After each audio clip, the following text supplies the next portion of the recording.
welcome to episode 20 of the News That Broke Glass. It is 7:30 in the morning. I managed to get a little bit of sleep, but last night, July 28th, in AEW, the King, the God, Nick Gage made his AEW debut and fought fucking Chris Jericho in the main event on national television on fucking TNT in a death match with light tubes and panes of fucking glass. None of the fucking fake AEW shit they've had before. And I was fucking blown away. I was marking it like a little schoolgirl, watching it in my bed. I started watching AEW and I watched the first match, the big 10-man tag team thing. It was amusing, it was good. And then I kind of nodded off, and then when I heard Excalibur or somebody say it's the main event, jumped to, watching on my phone in the dark, jumped to like I was possessed for some sort of god, and watched Nick Gage come down and he was carving Jericho up with a pizza cutter, and Jericho was taking light tubes and Gage took a hurricane ran off the ropes through the glass. And fucking awesome. And obviously, like I've said on past episodes, this is going to bring out all the fucking arseholes and cunts under the sun, crawling out from under the rocks, all the people who say they're wrestling fans but really fucking hate wrestling and just want to complain about stuff. All the people that hate deathmatch wrestling are going to come out and say, oh my god, he's a convicted bank robber. Oh my god, he's got a missing tooth. Oh no, blah blah blah blah blah blah blah blah blah. Fuck you. Fuck you, fuck Dave Meltzer and fuck Jim Cornette. Nick Gage had a death match against Chris Jericho in the main event of a fucking national fucking television program. Not pay-per-view, a death match on live fucking TV in 2021. It's insane, mind blown. What this is probably going to be one of the biggest things that's happened for deathmatch wrestling ever. Just the exposure this is going to get, the exposure for Gage, the exposure for GCW, the exposure for deathmatch wrestling. But then again, that is also going to bring in a sea of cunts that will just moan about it. But fuck them, and fuck Dave Meltzer, and fuck Jim Cornette.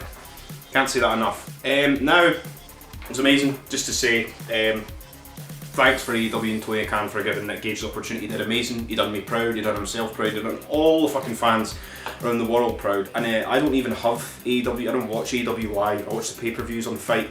So I even paid $2 and sat up basically all night to sit and watch Nick Gage. He did get beat by Jericho. I didn't think he was going to win in a kind of cheap way with the Judas Effect thing. But it was Gage, tubes, glass, TNT. Amazing. Now, we will go on to talk about what happened at the weekend in GCW with the homecoming weekend at the Showboat, which is meant to be the biggest crowd for wrestling ever at the Showboat, the biggest GCW crowd I think since spring break in New Orleans, I think they said. I'll just go through this quickly, do a little review. We had Dave Prazak, who's really, really good, former like IWA Mid-South commentator, joining Kevin Gill, and Schlack was on for some matches. Just go through the thing. It means the crowd was fucking huge. The crowd was fucking huge. The crowd was hot. It was like well over 1,000 people. When I went there for TOS 4, there was like, I don't know how many people was there, maybe 800, 900, but this was like looking like standing room only, like well. I mean, I don't know if I'm exaggerating or not, but like 1,500 people for a fucking indie wrestling event. It's insane. So first match, Marco Stunt, the former GCW boy, now AEW boy, defeats, hey Nellie, Starboy Charlie in a match that I personally thought went a bit too long.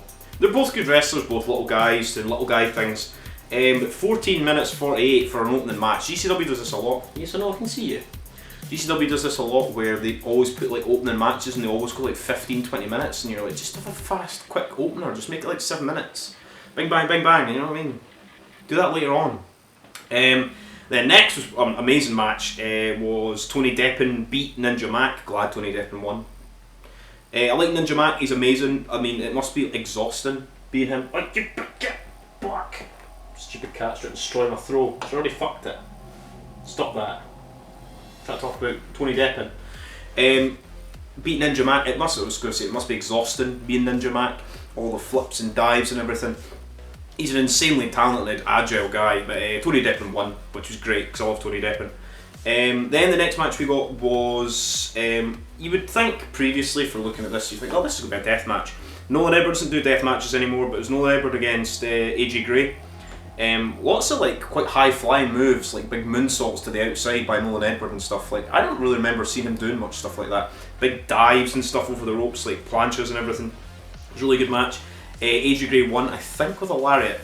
Then the next match, which was one of the most entertaining matches of the night, we had the motherfucking Too Cold Scorpio, ECW legend, wrestling legend the world over.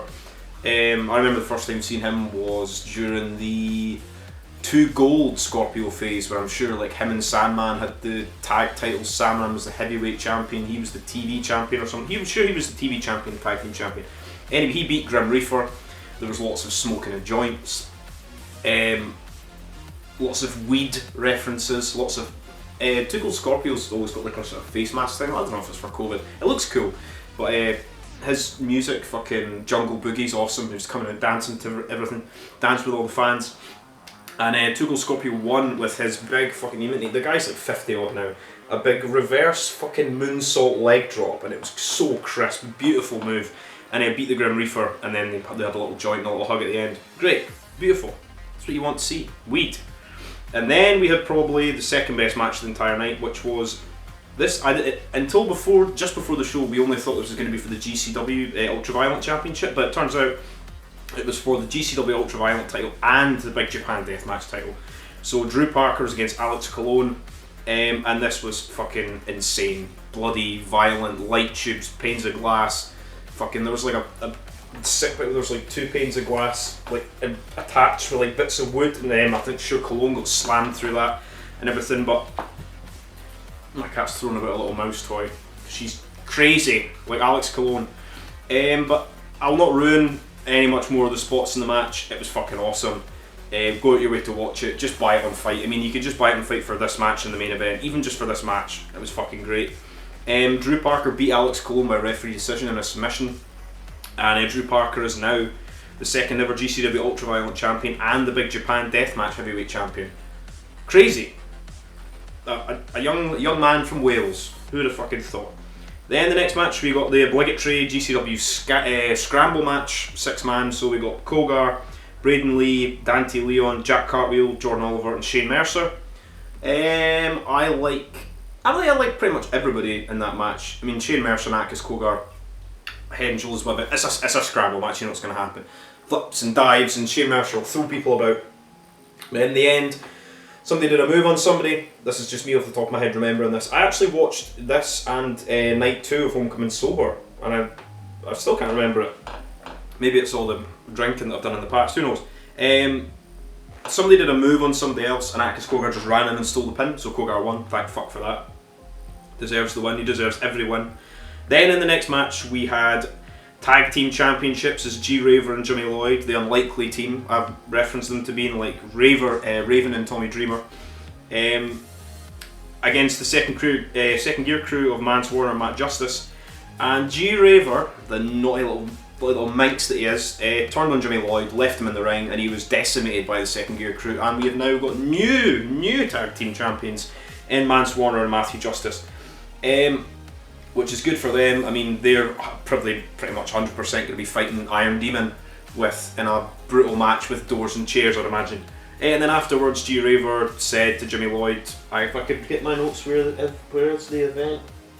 There's going to be a match on September 3rd, the day before my birthday, for 3 Cup Stuffed, and I think it was 2 years ago at 2 Cup Stuffed, where Jimmy Lloyd did, and G-Raver got his arm injured because of the thing for Jimmy Lloyd. So they're basically going 2 years back, and this match is going to be called The End. Not the tag team with Odinson and Paro, but I assume a death match with lots of stuff in it. Who knows? But that's on the 3rd, that'll be in Chicago. I'll talk more about that in a minute. So that's interesting, but I mean, I'm pretty happy for Mance Warner and Matthew Justice. I mean, they're actually going to defend the belts. Defend the belts the next night. I mean, Jimmy Lloyd and G-Raver was pretty much just an excuse to get the belts back from Mexico. And the next match we got was, where are we? So, it was Effie against Frontman Ja, and after that tag team title match I thought, right, okay, here we go. Matt Cardona, Nick Gage, death match, main event, it's going to be fucking crazy. Can't wait. I'm on the edge of my sheet getting ready. And then Frontman Ja came out and I thought, oh, fuck's sake. And then Effie came out and I thought, can Effie not just destroy him and then just leave. But then no, they had a match. Fair enough, the match was really short. And even Effie referenced it. They're like, yeah, you want to get to your main event. I was like, yeah, we do want to get to your main event, and we do want to see Effie and Frontman Jab, but just put it earlier in the night. Just put it earlier on. Not right before the main event that everybody's waiting to see. That pissed me off a little bit. Anyway, and then we got arguably probably one of the biggest reactions, one of the biggest matches in GCW history, maybe, with Matt Cardona against Nick Gage in a death match. To start off with, pretty slow. Cardona's avoiding the light tubes and the glass. Nick Gage attacks. There's like a sort of collecting case outside. Nick Gage attacks with the chairs, all the figures fall out. But eventually Nick Gage spears Cardona through a pane of glass, smashing on the light tubes. Cardona's bleeding like a stuck pig. Pizza cutter all over Cardona's head. He's screaming. Nick Gage goes around the ring, cutting all his head like he did to Jericho last night. And then there was just Cardona went higher and above beyond what I thought he was going to do. In WWE, I did not like Matt Cardona. I just thought he was bland and boring. I didn't get this whole internet championship thing and early on in his career. You calm down, Navy. She's a fan of Matt Cardona now too. And he made a fan out of me. But he was awesome. He was great in his role as being a heel, and he did amazing against Gage in a death match. There was a big superplex or pane of glass. Cardona's arm was all cut to fuck. See pictures up here of Cardona's arm. He was like bleeding through into his bed sheets that night in the hotel room and everything. Fucking great. Then we got a spot where Judas played. And you thought, oh my god, is Chris Jericho going to come out? But he didn't. We got some of those like druidy people that G Raver had with him when last time Zack Ryder and Matt Cardona was there and they did the Moxley sort of thing. Got a druid came out, it was pointless, he got pile driven, the match continued, and then 440 came out, minus Ricky Shane Page, and they all beat down Gage. Well, Gage was throwing him about the ring and everything, they're all beating down Gage. Then RSP came in the ring, he helped Gage. In my head I was like, please Gage, don't drop your guard down. RSP, he's a bad man. He's clearly going to turn on you, Gage. Please don't. And lo and behold, RSP turned on Gage. It was all a setup. Low blowed him. Matt Cardona blasted Gage with 2 bundles of tubes. Did the big, I think it's called the Rough Rider thing. And Matt Cardona pins Gage 1, 2, 3, and the crowd went fucking mental. There's so many like when RSP beat Gage in the showboat at was it Run Ricky Run? I believe it was Run Ricky Run, and they're all pelting the ring with garbage and stuff. They did this, but it was like 10 times worse with bottles and cans and everything, and Matt Cardona was littered with bottles and everything. He was holding his GCW title in the ring. Matt Cardona's the fucking new GCW World Heavyweight Champion. It was insane, the reaction he got. And Dave Meltzer said online, oh my god, this is bad for business. Oh my god, people throwing things in the ring. I mean, it's not as if like, the NWO or anything had that, and that was seen as like a big massive moment in wrestling. It's called heat.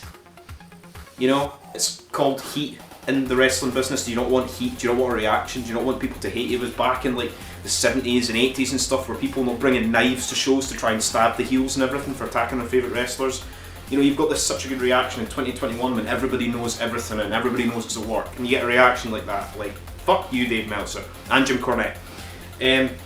But yeah, it was awesome. Great show, top to bottom, but that main event, just like, Matt Cardona was great and he ran away, giving all the fans the finger with the thing, and Nick Gage was sitting there in the ring and he's heartbroken, and RSP turned on him, and all the little things this is set up for Gage and RSP and Matt Cardona going forward. It's just beautiful GCW. Beautiful. And then we'll quickly go on to night 2, which was in the showboat with a slightly smaller crowd, obviously, because they didn't have the Matt Cardona Nick Gage match. To start with, another match that nearly went 15 minutes, but it was alright. Jordan Oliver defeats Jack Cartwheel. Good match. Still, again, another opener that goes very, very long. Then we're followed by another match that goes long. They're not long, 15 minutes isn't long, but for an opener I prefer something a little bit, quicker. Jonathan Gresham, lovely to see him back, love the Octopus. Beat Starboy Charlie in a really good, slow, submission, technical based match. I don't really like that sort of style of wrestling, but if it's like Gresham doing it, I'm entertained. Starboy Charlie loses 2 matches in 2 nights, but he gains a lot of respect from the 2 wrestlers he was fighting. They're really, really good. And then we got one of my favourite matches of the night. The Second Year Crew defeated Dante Leon and Ninja Mac in a GCW Tag Team title match. They've already got the belts, so they're fine at the next night. This was just basically a glorified squash match. Ninja Mac did some cool flips and dives to the outside, so did Dante Leon. but they just got destroyed by the second gear crew. They got murdered, battered with chairs. Ninja Mac, there was like a sort of doomsday device thing. Ninja Mac was on Mance Warner's shoulders and Matt Justice jumped off the second rope with a chair to his head into the outside. It's fucking awesome. And then I can't remember who got put through. There was like a big structure of 2 doors and tables, and Mance Warner chokeslammed Dante Leon through that and everything. And there was just, Ninja Mac took some brutal chair shots to the head from both guys, from Mance and everything. And then they did the Power and Glory big superplex, big splash. Reference it in commentary, the Glory splash, suplex, whatever it's called, and they won, retained their titles. Good match, brilliant match. They should have opened that. That was a little bit short, 10 minutes. Then we got Chris Dickinson against Cesar Bononi, who's a massive guy. I didn't even realise he was in NXT. I don't really watch all of WWE anymore. I mean, I think I've heard of the name. I might have seen him wrestle, but I do not remember him. But he just looks huge in this sort of like land of GCW where like people are like normal size, like me. Like I'm like 5'11", and I'm like, he's like massive, and Chris Dickinson's a big guy, but he's even bigger than Dickinson. It's just strange to see somebody so big in GCW. Dickinson won. Dickinson's grandmother, I think, was meant to have passed away the night before, so rest in peace to her. I mean, fair play for him for wrestling the next night. He did a good performance, then he put over GCW in the crowd, he put over his mum that was meant to be there to see him, but obviously she couldn't be there because of the family stuff. Good match, Cesar Bononi. A lot of people like booed him and said like, oh, don't come back and all this shit, but I thought he was pretty good. It was alright, I wouldn't mind seeing him again. Then next match, one of the best matches of the night, Joey Janela against Akis Kogar. He thought it was just going to be a straight match, then Joey was like, bring out the shit, and they brought out like a big barbed wire spider web, light tubes, panes of glass, chairs, lots of stuff. They were both kicking each other through the panes of glass. Joey Janela did a double stomp off the top to Akis through a pane of glass. Akis fucking skewered Joey like 4 or 5 times in the head with fucking skewers, and it looked crazy. Headlock drivers. My god, Akis gave him the big kryptonite crunch to Joey off the apron through the big barbed wire spider net, which looked pretty like not a lot of strands of barbed wire, so they just went straight to the floor. Sick shit. And then there was the final spot. People kept chanting for fire. Even people at AEW, like Nick Gage, brought out fucking light tubes and glass, and all these fucking marks were like, we want tables. Fuck you. And this one they're wanting fire, like shut up. So they put up like, it's like a door, barbed wire on it, on top, chair on top, panes of glass, and a sick, disgusting superplex from Janela to Kogar. And Joey Janela won, he beat Kogar. I was expecting Kogar to win, but good match, one of the best of the night. Then we got another tag match, a very, very quick sort of squashy tag match with 2 big massive guys against 2 smaller guys. Braden Lee and Cole Radix were defeated by Iron Beast, which is KTB and Shane Mercer, so I assume they're going to be fighting Second Gear Crew in a match that's going to resemble like Masato Tanaka against Mike Awesome, if there was like clones of each of them. That'd be awesome. Then we got an interesting match. Calvin Tankman against Ruckus. Good to see Ruckus back. Legend from CZW, and he was with Robbie Marino. It's good.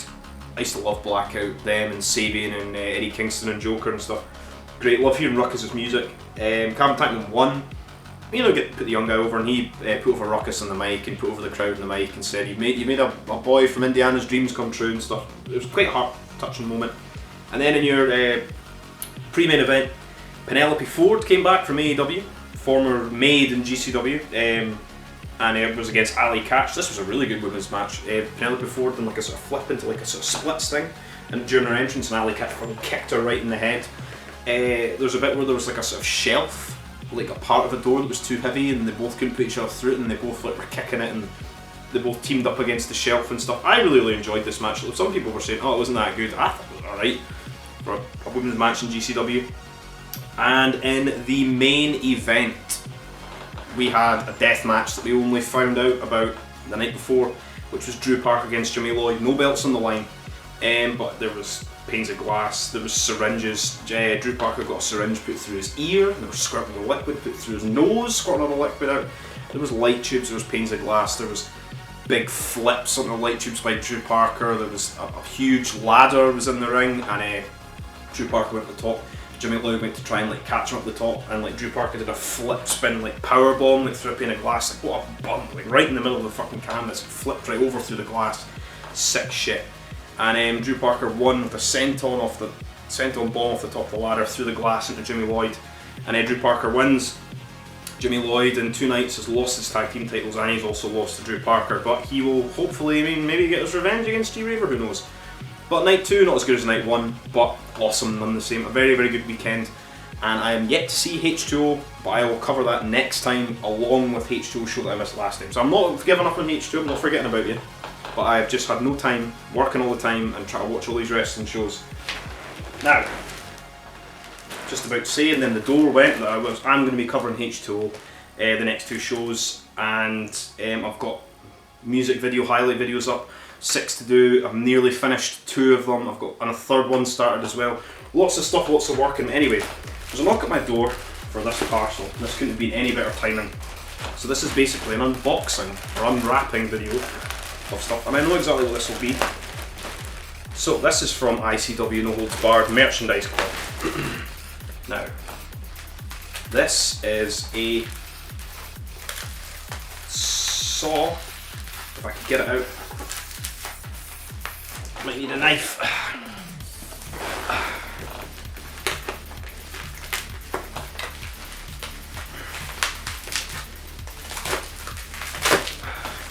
This, ladies and gentlemen, and then we'll move on. Ooh, there's a saw from the Tank and John Wayne Murdoch match that they had at Pit Fighter. I can't remember which show it was. There's still blood in it. Look at that. This is the sort of stuff you get from the IWA Merchandise Club. We also have, thank you to the Packing Princess for making this as complicated and difficult to open as humanly possible.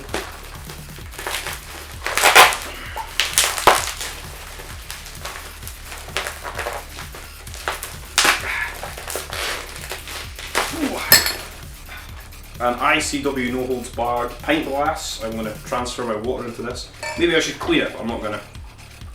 Finally got my pint glasses. This is very, very good timing. And I've not even set this up by the way. The postman genuinely just came to my fucking door. Violence. And we've got another pint glass here. I'll leave that to the side. This is also something that I won in an auction.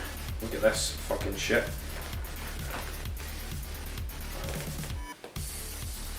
Jun Kasai Sayozawa fucking t-shirt. Look at that. Look at that fucking shit. That is fucking awesome. Holy fuck. This is the main thing. You can bid on things are up for this. You get stuff for the merchandise sale for a lot cheaper. I'll just show you the posters and things that I got. Then I'll move on with the rest of this episode. It always comes packed. I have not paid any shipping charges. I usually do pay that with GCW stuff, but not with ICW stuff usually. And we have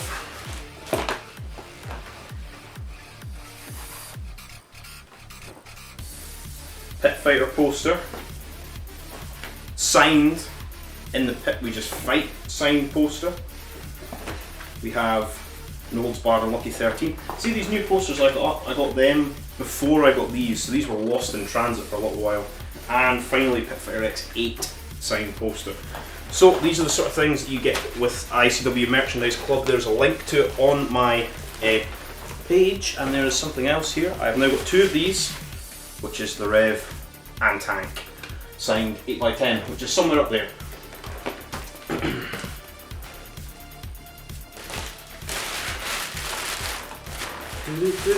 Anyway, that was very good. That was very, very good timing for that. Look at this fucking Junkasai t-shirt. Fucking yes. Right, let's move on. So we'll go on to move on to the new GCW shows that have been announced and stuff. They have been previously announced, but now they've got names and things like that. So August 7th, Los Angeles. No Signal in the Hills. Joey Janela and Marco Stunt against 440 RSP and Kogar. That'll be fucking good. Nick Gage has been announced, and we also have Dickinson in a rematch against Starboy Charlie. I'm sure that was at Zombie Walk, I want to say. It was a showboat show anyway. Then we've also got, this is Friday the 3rd of September, just mentioned this before, 3 Cup Stuff. 3 Cup Stuffed, I can't speak, it's too early in the morning for me. Which is in Chicago at the Grand Sports Arena, well, not really Chicago, Hoffman Estates, Illinois. We've got the End Deathmatch, Jimmy Lloyd G. Raver, Gage is there, Juventud Guerrera is there. Juventud Guerrera got announced in AEW as the third Labour for Jericho, and I thought, you're trying to make out that Juventud Guerrera is going to be a bigger difficulty than Gage. Like, who books this shit? Alex Shelley, who's there. This match, the 3 Cup Stuff show, is GCW and Black Label Pro, like a joint show. So Alex Shelley's there, he's the Black Label Pro Midwest Champion. And we've also got Super Crazy.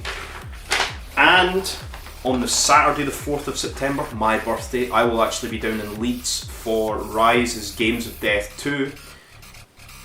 So I'll be, well, I suppose by the time Games of Death 2, this will probably start at midnight, so I'll probably be able to catch the show as well, but I will be in Leeds. Same arena, Grand Sports Arena in Hoffman, Illinois. We've got one match announced, and this was announced afterwards. This is one thing I forgot to mention. At the end of night 2 of GCW's Homecoming, Mark Sterling,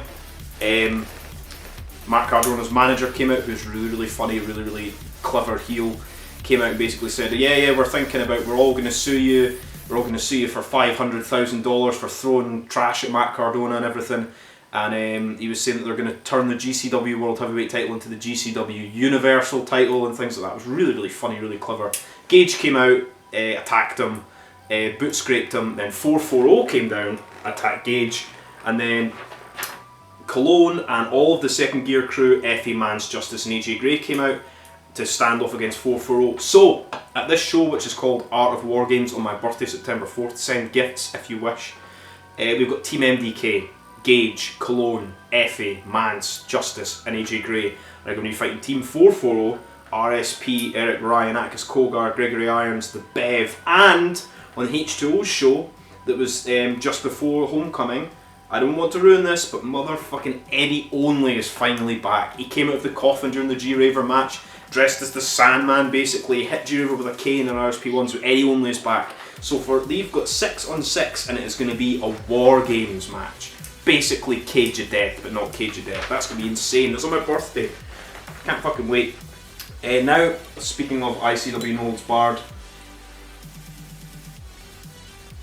we've got the final cards. Well, the final card for one of the shows in Texas. This is August 13th, San Antonio, Texas at the 502 bar. This is the Pit 3. I'll just get the card right now. So, we've got Orton Vite against Brandon Kirk. We've got Brian Keith against Justin Kyle. We've got Dale Patricks against Great Scott. I have not seen a lot of Brian Keith or Great Scott, so I'll be very interested to watch those 2 matches. Schlack against Satu Jin. That is the main event anywhere. Eric Ryan against Akira. Fuck yeah. Aaron Mercer, who's the guy from Heavy Metal Wrestling. He had that really good match against Ruben Steele. Really a shame Ruben Steele's injured for this. I don't even think he's coming back until early next year, which is a really shame. But he is against John Wayne Murdoch for the North American Deathmatch Championship. And in what I assume will be the main event, Masada against Neil Diamond Cutter. Awesome. And then move on to NHB 17. This is the night after August 14th, San Antonio, Texas at the Vibes Event Center. We have got 6 matches announced. I assume we will get 1 more, maybe 2 more. So we've got a number 1 contenders match for the American Deathmatch Championship. Ryan versus Patricks versus Orton Vite. I assume Dale Patricks is going to win. I think it'd be funny if Ryan won again. Ryan will better win that title at some point. Then we've got Team Hell. I'm just calling them Team Hell, which is Nightmare Freddy and Headhunter A against Neil Diamond Cutter and Satu Jin. That'll be insane. Scott Summers versus Schlack. That'll be a bloodbath. We've got Masada versus Akira. And I assume, Masada might lose both these matches. He might win both these matches. It'll be an interesting weekend for Masada. Justin Kyle against Brandon Kirk. That'll be fucking good. And in the main event, I assume we have a rematch from... It's good to have visual aids. We've got a rematch of John Wayne Murdoch versus Sadaka for the American Deathmatch Championship. So that's fucking awesome. I assume we're going to get 1 or 2 more matches because there's only 6 announced for the second show. But we will quickly move on to No Peace Underground. They've got a couple of matches more announced for their upcoming shows. Age of Annihilation, this is in Texas. This will be after the Pit 3 on August 13th, 11:30 in the evening. This match looks fucking awesome. We've got Schlack and Masada are teaming up to fight 440 of Eric Ryan and Atticus Cogar. I can't really wait for that. And We also have for Rituals in Las Vegas Part 1, this is on the 20th of August, we have got John Wayne Murdoch against a wrestler I've heard a lot about but not seen a lot of in Funny Bone. So that'll be fucking good. And I did say previously that the War Games match was on the same day as Games of Death 2, but I was lying, because I'm an idiot. That is not on the same day as Games of Death 2. Games of Death 2 is on November 6th. The other Rise Deathmatch tournament, the Outlaw Cup 4-man Deathmatch tournament, is on September 4th. Or September 3rd. I got them mixed up because I'm foolish and it's too early in the morning for me. Anyway, new entrants for Games of Death 2, November 6th in Leeds, joining Casanova Valentine and Schlack. We have the European Deathmatch legend Iceman, who's in the last Games of Death. And we have the man who got to the finals of the last Games of Death and lost to Casanova, Big fucking Joe. So that'll be good. I'll be at both those Deathmatch tournaments for Rise, and for the Games of Death I'll be bringing light tubes. And skewers. Don't know why I've got them sitting around. Anyway, we've also got new entrants in Deathmatch Down Under's D.R.E.A.M. Death Rules Everything Around Me. This is on August 21st, and we've also got 3 new entrants for it. We've got Joel Bateman, which is obvious he was going to be in it, York, and Atlas Whitaker. So that'll be good. I assume that'll be up on IWTV at some point, probably maybe a week or so after it's announced. And we will quickly, just finally, finish up this episode with King of the Deathmatch's predictions. King of the Deathmatches is tomorrow on Saturday. It's IWA, so it's not going to be live. Unfortunately, it'll be out in like a week or so. But we'll obviously have 8,000 people spoiling every single match, and we'll have every little clip and meme of everything, so it'll lose all its luster and everything by the time it does actually come out. But hey ho, I'll still be buying it, I'll still be watching it. I would assume with the 24-man deathmatch tournament they're probably going to do what they did at the Southern Sickness Cup and make it 4-way finals. So if it was a 4-way finals, I'd like to see Atticus Cogar, Neil Diamond Cutter, John Wayne Murdoch and Eric Ryan in a final. With Atticus or Neil Diamond Cutter to win. Or, I mean, they could do this, it wouldn't surprise me, a 4-4-0 final, because all 4 members of 4-4-0, well, aside from Eddie Only and Gregory Irons are in it. Bev's in it, Ryan's in it, RSP's in it, and Atticus is in it. But I doubt that's going to happen. Anyway, so that is in Southside Turner's German Park in Indianapolis, Indiana, tomorrow and Saturday. If I assume there's still tickets available, I would go and support it. I would say watch it live on Fight or on IWTV, but it's not going to be on for a couple of weeks. But support it when it does come out. Anyway, that's the end of this episode 20. There's going to be a lot of different changes and different graphics and different videos coming up this weekend for Bleeding Gums. And just say thanks very much. And as we always say on this channel, blood. No deathmatch, no life. Fuck Dave Meltzer.